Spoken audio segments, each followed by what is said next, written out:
Ladies and gentlemen, welcome back to another edition of War Stories. My name is Ryan Smeltz. Today is Thursday, and I'm pretty excited about this episode because we are talking about the names of some people who obviously I believe made an impact on my life in the first basic training company I went through, Foxtrot 787. So, if I remember, I'll add the fifth name to the bottom there, but the four names I have, starting out, Ian Rogers. He was my battle buddy when I first got to Foxtrot 787. We shared one of those rooms that I talked about before.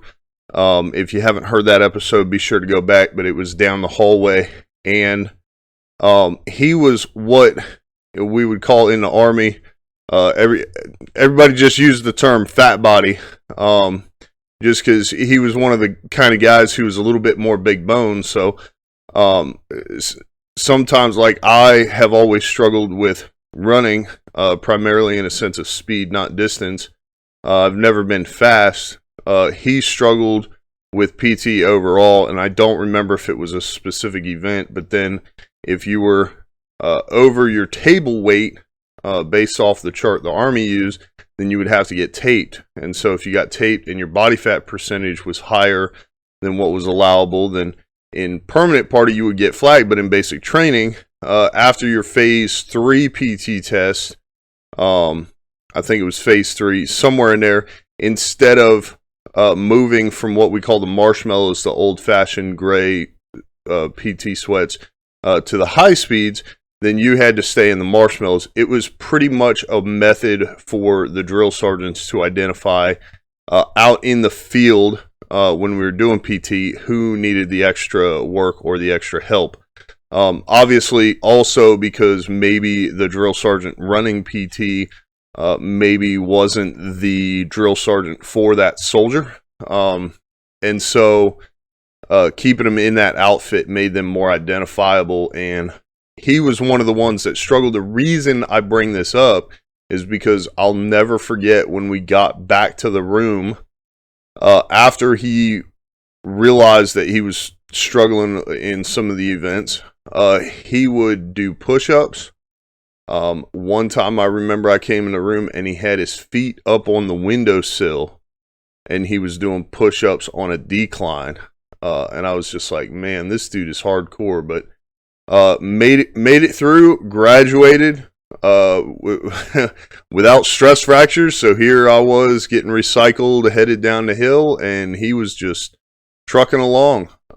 So I was pretty excited about that. I was pretty happy that he made it through. And one of the people I'll talk about here in a second actually, I guess, stayed in touch with him. The second person I remember. Actually, it's Amanda Smith, and so I think it's kind of unfortunate because I just don't know what happened to her, lost track of her, but she was one of the platoon guides, which was a little interesting, because once I had become a platoon guide, generally speaking, I'm a pretty loud person. And I think she did fairly well from what I remember, one basic trainee evaluating another, I suppose. But she was a little bit more on the soft-spoken side. So it was an interesting dynamic because she was a quiet person overall, but I feel like when she had to be in front of the formation, she could be loud. But yeah, I just, once again, somebody else I lost touch with, and unfortunately, I distinctly remember that was her name, but I don't know if she was married at the time. I don't know if she got married after. I don't know if her last name has changed. I think the only people who would be able to tell me anything about her would be the ones that I went through basic training with. And that brings me to the next one. I'm super excited to talk about this guy. Because I have reconnected with him twice in general over the years. So Right now it's March of 2022. I went through basic training in 2005. So it's almost been 20 years since I went through basic training, and I've reconnected with this guy 2 separate times, or technically 3 separate times. So Charles Canady, who we very appropriately named Candy, or the Candy Man, in basic training. Very positive guy, very upbeat. I could be wrong, but I feel like in basic he was essentially a PT stud, one of the 300s. I could be wrong. I think he was at least close to it. And so when we graduated basic training, or they graduated basic training, I got recycled.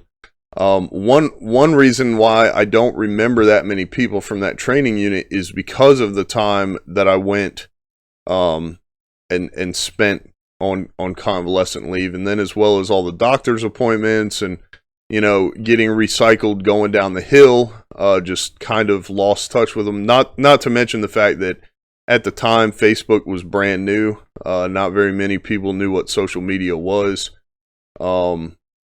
So many people's phone numbers would change before, during, or after basic. Some people didn't even have a cell phone at the time, so just getting in touch and connecting and staying in touch was a little more difficult back then. By the time, you know, I was finishing up with the next training unit, plus I ended up, once I graduated, PCSing with a handful of guys from my training unit, made it easier to stay in touch. So anyway, Charles Canady, we got out of training. He went on his way. I could be wrong, but I feel like the majority of the people from that first training unit went to Fort Bragg.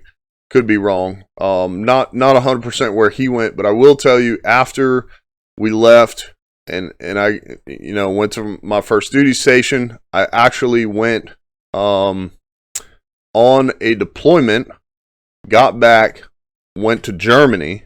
And we'll get into that a little later, but I'm in Germany. I go to Mannheim to hang out with some friends. And we went to the Class 6. We were buying some beer and some alcohol for the weekend. And this tall black guy at the end of the aisle just smelt. And I turned around and I was like, man, Canady. He was like, "You don't remember me, do you?" And I was like, "Yeah, I do. You're from basic training." That would have been 2010, 2011, and so at least 5 years had passed since we had last seen each other, and we reconnected there in Germany. And then the second time, so I got out of the Army in 2015.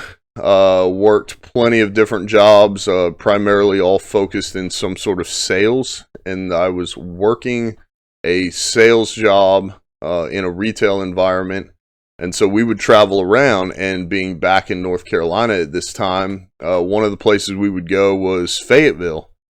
So I'm in a Walmart in Fayetteville down there, and just talking to people, and this dude walks past again. So this would have been 2016, 2017. So at least another 5 years. It seems like we have some sort of pattern going on. He introduced me to his wife. They were both there together, and then. So obviously I got his phone number, but then he was out of the country, so it was a little more difficult, but I think we've kind of been touching base here and there on WhatsApp, I guess. I don't think he has Facebook, but then fast forward to when we started the Veteran Talk show. I really wanted to have him up and kind of get his story. So if you haven't seen it or listened to that episode, it's really interesting. He is actually, I believe, PsyOps. So that is part of the special operations community. So I think it was an interesting story. You know, he's very successful in my mind as far as the Army is concerned. And he's put a lot of hard work and dedication into getting where he is. But given that this show didn't launch until April of last year, we only started recording November of 2020. That puts us right around the 5-year mark again of us reconnecting. So that was the third time. And like I said, me and Canady still stay in touch here and there periodically. But yeah, hopefully it's not another 5 years before we get to reconnect. And then the last person I want to talk about was definitely one of my favorites, primarily just because he was entertaining. Didn't stay in touch with this person, but Drill Sergeant Powell, I have no idea what his first name was. He basically told us, I believe he was a reservist who volunteered to be a drill sergeant. And I guess, at least at the time, if you were a reservist and you kept volunteering to be a drill sergeant, then that's essentially what your job was. So he would have been on active duty pay. He was activated, and he was a drill sergeant for like 20 years.